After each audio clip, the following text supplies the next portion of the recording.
What's going on, Combat Sports Nation? This is Shaun here with a Super Bowl weekend special with current reigning, defending Cage Titans Bantamweight Champion Jay Perrin. It was very, very exciting interview. If you didn't get a chance, check out our trailer. It was pure hilarious. We kick it off with him explaining how he has embraced, as always, the haters. He doesn't know if he's grabbed up more fans or not. The coming weeks will tell, as rumors will develop as far as who's interested in fighting him. As of right now, the only chirps coming out of people who want to challenge him are out of the region. Him and I both are waiting for those names coming from New England who want to challenge the champ. I don't know yet. I've had a few people come out with my post-fight interview. I was clearly super hyped during all of that, so I was talking some heavy shit during that. I don't take any of it back. But no, there's definitely been people that, like, I don't know, are, like, saying I'm too cocky or I'm too this or too that, I'm sure. And there's been people calling me out at 45, and I was like, we're almost 35. I'm confused. Like, I mean, not to say that I won't give you the smoke, dude, but it's like, all right, well, why are you guys so mad that I just won? Like, I won and I keep winning. You guys are like, well, I'll fight him. I'll beat him. Like, it's just like, okay, that's fine. It's everybody else does. So. Who is this? I think I gained some fans, but some people definitely didn't respond well to me saying that I'm the best one in New England, and I am. But that's, whatever. I'm used to it. I couldn't even tell you some of their names. Just people just like, from, when your video gets shared, you get notifications for it and stuff like that. Yeah. So, like, it was on other people's shared comments. Video. Yeah. Makes sense. So I don't have, like, specific names. There's nobody from New England, really. It's like people from, like, Michigan and, like, Seattle, shit like that have nothing to do with anything at all. So, you know what I mean? So still no voices from New England calling Jay Perrin out.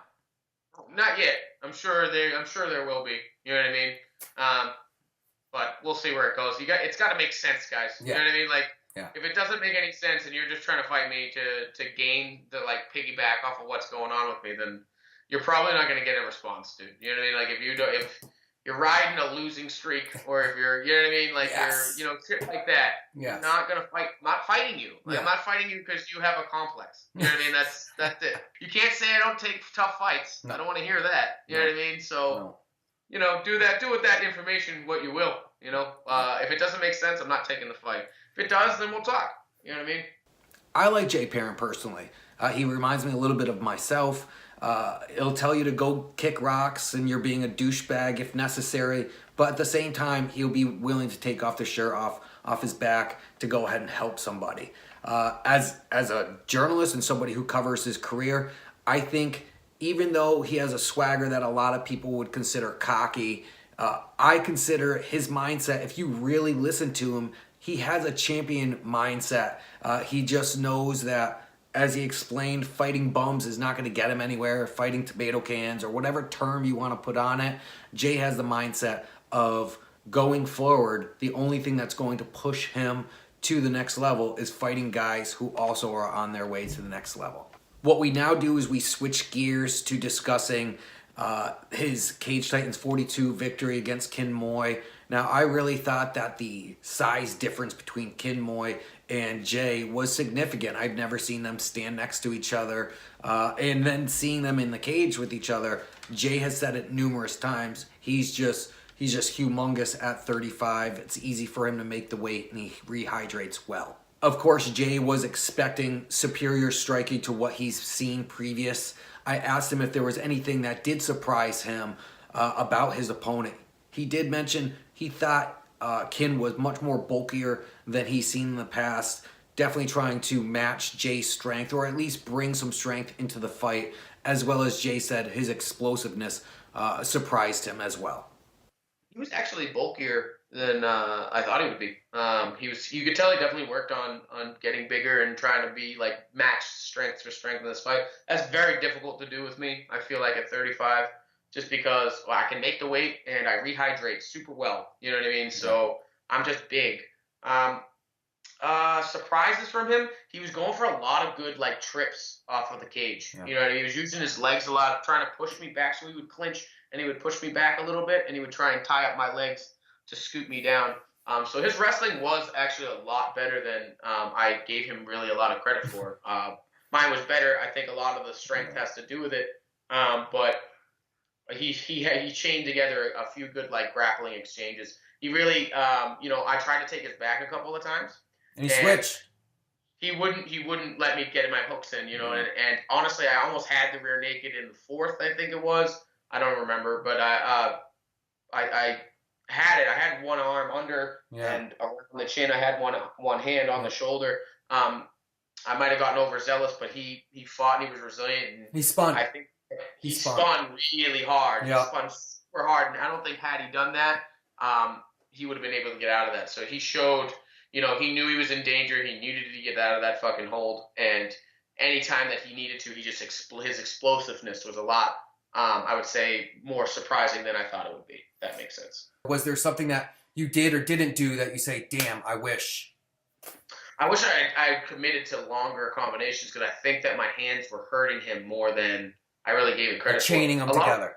Yeah, like maybe just continuing the combination instead of breaking off because I was giving his striking so much respect that I didn't want to stay too long in the pocket and get clipped with something over the top because kin's kin. You know what I mean? Yeah. He has precision strikes and he can chain them together. And I didn't want to stay with my head in place for too long. But I think that with even third and fourth round was probably the more opportune moment for me to probably finish him standing because I would go high and low with my strikes. I was going high and low with strikes and my wrestling. And really, you could see it was wearing down on him. He was his arms were getting heavy from carrying me, from the extra weight that he was carrying around, or the extra muscle, I might say. Yeah. And there was a few where I pieced together 3-4 punches on him, and I could tell that with every punch he winced a little bit. It was definitely hurting him. Yeah. But I think that I respected him too much in the pocket, and I broke off before maybe I probably could have finished. I'm not saying I would have, but if I had committed a little bit longer, I might have gotten the finish standing, which would have been a nice little stamp on whether my striking is good enough. But going forward, now that I kind of feel myself a little bit better in the cage, as far as I'm confident in my clinch work and my wrestling and my ability to get up, I think I'll be able to throw my strikes a little bit more and change my stance and display that I can actually strike from both sides. So there's a lot that I still haven't gotten to display as far as my striking, but I did get to show that I can strike with just about anybody around here. So that's probably it. That answers the question. Yeah. What was Andy's feedback? What were your corner's feedback after the fight? Oh, he was telling me, so Chip and Andy were both each in the ring telling me, you're beating him with your wrestling, you're winning this fight with your wrestling, you're hurting him every time you stand up with him. Mm-hmm. So every time we would get into an exchange, they were saying he was getting hurt and that it was rocking him. And that's why you wouldn't see the classic kin, I'm going to keep coming forward, I think. If you were to use Corrigan as a baseline, base level, when you watch that fight, Corrigan would hit him with good shots, but Kim would hit him with 3 or 4. And I think it was different with me because I was hitting him a little bit harder than Corrigan did, and that stunned him a little bit more. So he wasn't able to react as much with 3-4 punch combos in his counters. Do you know what I mean? Absolutely. So I think that my punches, I wasn't noticing that how much damage I was actually doing on the feet. So they were telling me you got to believe in it a little bit more. Yeah. Just stick around for like half a second more and you had to finish. So it was basically everything I said. But in between rounds, they were telling me your stand up is hurting him. Keep going. But that was pretty much it. I got a lot of good feedback from them.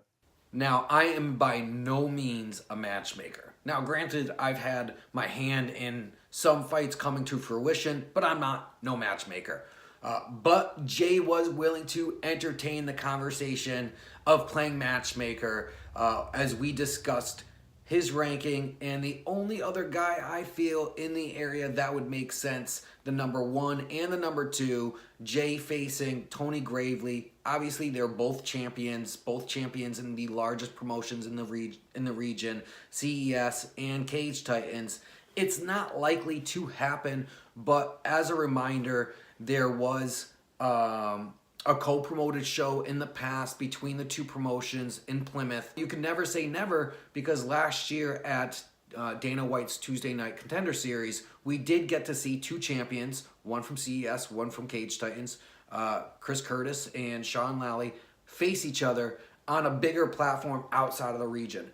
Who knows where they both stand right now? Could that be possible? Could they face each other outside of the region on the bigger show? Who knows? Again, never say never. It's not likely to happen here, but it was great to conversate with Jay and talk about how he would approach the fight and how he would see himself being victorious. I think you have a shared perspective with a lot of people. That's a tough one because it's really like I have no problem with that fight at all. I'd take that fight on a day's like right now. If you told me the date, I would do it. But it has to do. I mean, obviously that's a cross promotion thing. Mm-hmm. It's it's Cage Titans versus the CES label, and that's kind of hard to do now with like the UFC stuff. So that would be a lot of talking that would be done. But at the same time, Tony just defended his belt. You know what I mean? So it's very likely that he gets called up to the show sooner than later. So that's a for the number one and the number two in the rankings to be Cage Titans champ and CES champ is kind of like a storybook type thing. But the thing about it, I don't know where that goes really. It depends. And I don't know Tony as a dude. I just thought I wasn't impressed by like the last fight that he had. He's a great wrestler. I know that, but other than that, I really don't know what Tony has. You know what I mean? Like I really don't know. But we'll figure it out. You know what I mean? Like I don't know. Wherever that is the one that makes the most sense. Yeah.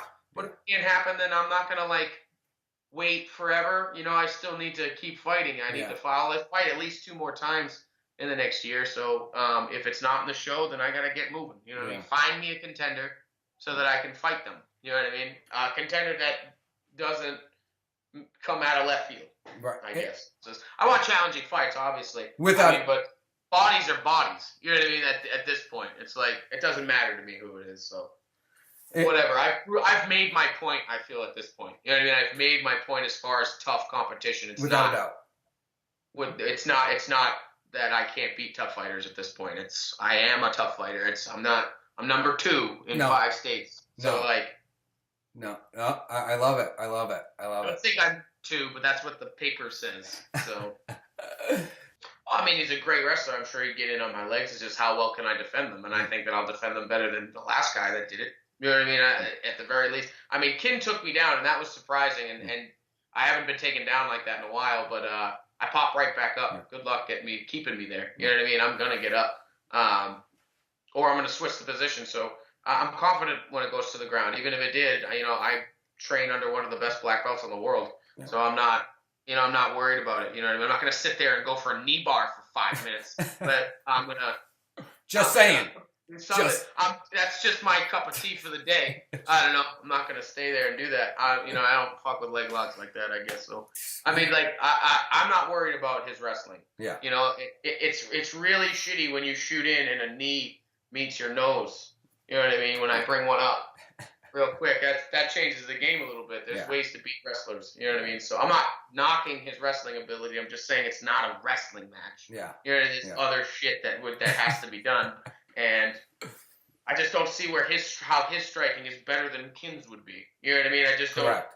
I don't see where that ranks. I just don't see that's the case. Maybe his wrestling is definitely better than Kin's, but his striking is not. Yeah. You know what I mean? Yeah. And now all fights start standing. Yeah. So you know what I mean? We'll see where that goes. I don't even know. It's not even like a real thing that's on paper yet. So it's not like something I'm gonna like be like, yeah, this is happening. Yeah. We've got to make it happen. I'm just saying number 1, number 2, the two probably biggest promotions in New England have the number 1 and number 2 spots as their champ. It's kind of an interesting story. It is. I'd be down to do it for sure. And I think that gives New England another bit of exposure that it rightfully deserves. I think that we have the best fighters in the country up here. We don't get enough exposure as it is. And I think, with things like this, it gives us that. It gives everybody that. You know what I mean? Not just my own, chance to shine, but there's other people that should get some spotlight that don't. And with things like cross promotion or whatever, you know what I mean? Whatever, it should be big fights like Kins and I's or Johnny's or well promoted fights where everybody's involved. Everybody gets the exposure that they need, and that's how fighters progress. You know what I mean? I agree. The cross promotion show would be very storybook-esque. But a lot of red tape, a lot of logistics, I'm sure, to go through with streaming rights and all that, how it would break down. either way, it was fun playing matchmaker with Jay, and let us know your thoughts on how that would play out. In relationship to how these guys recently defended their titles, how they would match up according to their performances in their most recent fights. I asked Jay, a lot of guys say UFC or bust. I don't want to go to any other promotion, any other show. I want to go to the UFC. Now, Jay shared to an extent that sentiment. He said there are bigger promotions that are going to provide him with matchups and allow him to test himself. But he said he wants to be in the UFC. He wants to be at the top. He wants to fight the top echelon of fighters so he can place his name amongst them. I want to go to the UFC, man. That's the goal. Who doesn't want to go to the UFC? That's, you know what I mean? That's where it is. But to say that there's not other promotions that treat their fighters well, there's ONE FC and there's Bellator and there's things like that. You take what you can get. Yeah. I would like the UFC.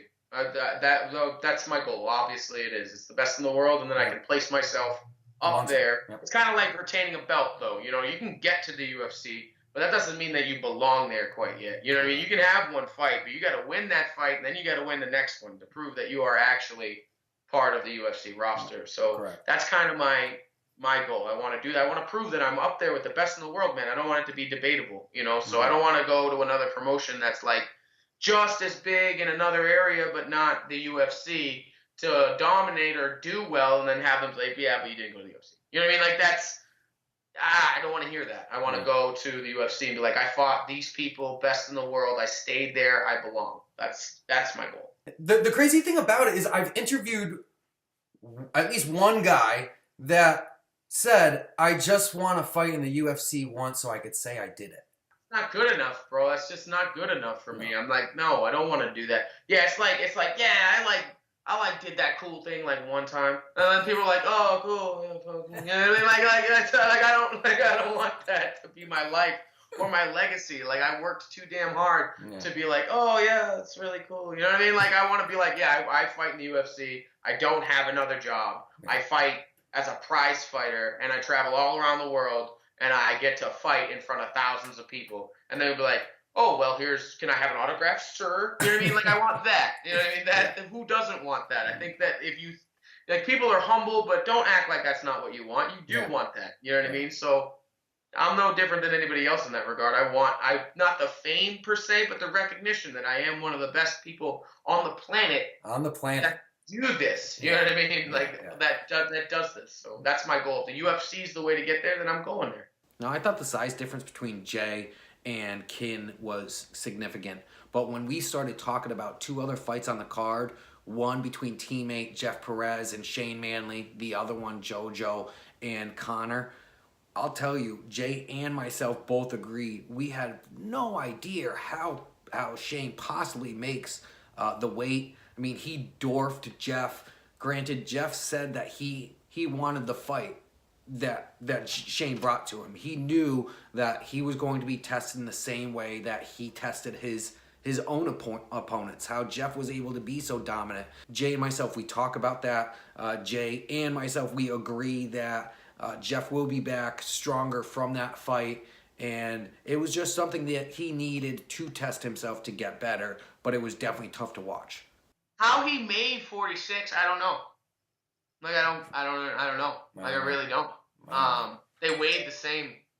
Yeah. You know what I mean? When they weighed in. So it's like, wow. And Jeff's a strong guy, dude. Like, he's really strong. He looked dwarfed. And able to kind of dictate and be so physical with him is not only a testament to how big and strong he is, but also that his wrestling is that good. You know what I mean? That was and Jeff and I talked about it after the fight. Yeah. You know what I mean? It was a tough fight. It was a grinding fight. That was a wrestler's match. And I think that Jeff just couldn't figure out the body lock. I think that, the body lock. He wrote it good. Every time he tried to push his hips away, Shane sucked his hips back in really well, and went to work with the knees behind the thighs. Yeah, a great game plan, man. It was just a grueling, the size and the kind of wrestling he was doing, it was a good game plan, man. He did what Jeff did to everyone. People. You know what I mean? And it's this isn't a knock on Jeff because he's a great fighter. I thought he was winning on the feet at least. You know what I mean? When there was exchanges, Jeff was landing pretty clean, but that's a tough fight. The guy's huge. Hats off to Manley, dude. He's a tough guy. He's fought everybody. You know what I mean? Yeah. It wasn't going to be easy. We knew that going in. No. I think he implemented his game plan really well, and hats off to him. I think Jeff will be back. He'll have a better strategy against it. It'll just knowing him, his pride won't let him not solve that puzzle. You know what I mean? So I think it was a good learning experience for Jeff, and he'll come back stronger. No doubt. Hats off to Manley. Great fight. You know what I mean? He just it's one piece of it he couldn't figure out, and he'll come back. Well, I'll tell you, in the co-main event, Jay and myself, we did not agree. I looked at the stoppage as a legitimate stoppage. Conor could not intelligently defend himself against the repetitive strikes, no matter how significant they were or were not, to Conor, the top of Conor's head. Now, Jay believes that it's not really right and not really fair, but that's the game. I know it was very close either way, because like I said, I was in and out of it. Do I agree with the stoppage? No, I don't. I'm not disparaging the referee. I'm just like, those weren't damaging shots. If anything, you were going to stop that fight when his arm was extended all the way out. Right. Do you know what I mean? Right. In those triangles. JoJo was putting his slinging together his jiu-jitsu really well. I would understand if in that triangle, JoJo was in mount, and he was raining down punches like that. Yeah. That's a totally different scenario. But playing bongos on the top of somebody's head in a triangle that was deep is not a finishable. You know what I mean? That would be like he could intelligently defend himself. Exactly, I suppose, but he was though, because he was defending the triangle. Because if you watch it, Barry had his arm wrapped around the thigh. Correct. To stop from being choked with his own arm. Correct. He can't help this. What's he gonna do? He's got no shoulder usage. Was he gonna bring his arm back around and get subbed? That's not fair. That would be like when I took Kin down and I was in his guard. And he was elbowing, he was throwing elbows. What if they had stopped it there for that same reason? You know what I mean? I'm clearly winning the fight in the exchange, but because he's hitting me, you know what I mean? Yeah. With strikes, I thought Kin was hitting me with strikes on the ground that were far more effective than the ones that JoJo hit him with. You know what I mean? So I just disagree with that stoppage being the manner that it was. I'm not saying that JoJo wasn't winning or anything like that already. Yeah. But I'm saying that particular way, I just didn't agree with that. I just as a fighter, to know that someone was doing this, you know what I mean, playing Africa on the top of your head by Toto. I just don't. That's but not how Conor didn't, because the camera was right on Conor right after the stoppage, and he didn't really seem to contest it much. And I don't know about. Maybe he thought they stopped it because of the triangle, because it was deep, man. He might have been just dizzy, because he was in that thing for a minute. Oh yeah. And when he did try and get out, he was defending well. He got it. He tried to get out, and then JoJo just flipped it to the other side. Yeah. So he was getting choked for a good minute. You know what I mean? So it's maybe he didn't contest it because his eyes. He's like, I could breathe. You know what I mean? He can finally breathe. So I don't know. Maybe he didn't contest it, but maybe because once he found out it was a TKO. It's his reaction was totally different. I didn't get to see that. You know what I mean? It's not a TKO. You know what I mean? I bet he would absolutely admit that if he had tapped her, the sub was too deep, he was falling asleep, then he would have been all right, that's fine. He got finished that way. But on paper, a TKO is a TKO. Every time that you explain that now, you lost to JoJo by TKO. Yeah, well, he did this. I'm no one's gonna give a shit about that. They're only gonna see that he has a TKO and that he's 5-3 now for that. You know what I mean? Correct. And that's where he would be contesting it, dude. Is because that's gonna follow him no matter what. Every time JoJo comes up now, he's gonna be yeah, the guy did this on my forehead. Go watch the video. It's people don't do that.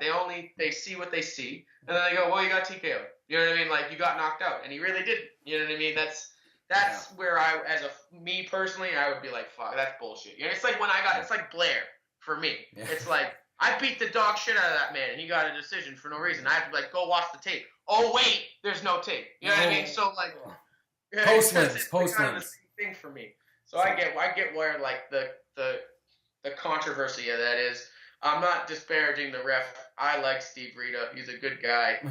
He's never screwed me. So I don't know. But I think that I disagree with the manner in which that stoppage was made. That's, I guess, my own 2 cents on that. Yes, to play an advocate for Steve Rita, he has to be intelligently defending himself. But Absolutely. at the same time, to piggyback what you said, on paper, right? Let's use Dan Dubuque, right? Dan Dubuque on paper, it shows an injury TKO against Keenan Raymond. But really, the true download story of it is Keenan quit. But on paper, it shows as a TKO. It's very much. I can understand where you're coming from.